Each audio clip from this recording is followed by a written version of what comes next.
এবার চলে এলো থালা, তার সাথে চলে এলো গরম গরম লুচি। লুচিগুলো যথেষ্ট পরিমাণে ফুলেছিল, কিছু কিছু একটা দুটো একটু হচ্ছিলো বা যথেষ্ট পরিমাণে ফুলেছিল। লুচি তরকারি সকালের টিফিন হলে কিংবা রাত্রের ডিনার হলে কিন্তু বেশ ভালো লাগে। দুপুরটা অতটা ভালো লাগে না, দুপুরের লাঞ্চ আমার ভালো লাগে না। অনেকে আছে যারা খুব ভালোবাসে লুচি রুটি, তাদের জন্য হয়তো ভালো, বাট আমি একটু ভাত প্রেমী, তো আমি ভাত খেতে বেশি ভালোবাসি। সেই জন্য লুচিটা আমার সকালে এবং রাত্রের জন্য খুব ভালো। তার পাশে আমি একটু গরম গরম বেগুন ভাজা করে নিয়েছিলাম।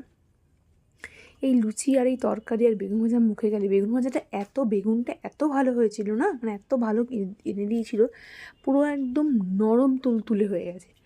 আর তার সাথে এর আগে আমি হয়তো বলেছি আপনাদেরকে যে আমি ওই ছোটো ছোটো গোলাপ জামুন আর এই রসগোল্লাগুলো অনলাইনে অর্ডার দিয়েছিলাম, তো সেটা রয়ে গেছে মোটামুটি। তো সেটা দিয়ে সকালবেলা কিন্তু খাবারটা বেশ জমে গেল, দারুণ। তো আপনাদের কার কার ভালো লেগেছে?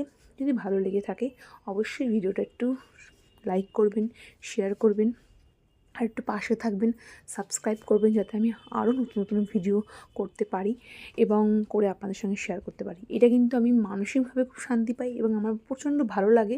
আমার একাকিত্ব থেকে অনেকটা আমাকে রিলিফ করে যে আমি কিছু করছি এবং সেটা আমি 10 জন আমার দেখছে। তো যাই হোক, টাটা, সবাই ভালো থাকবে।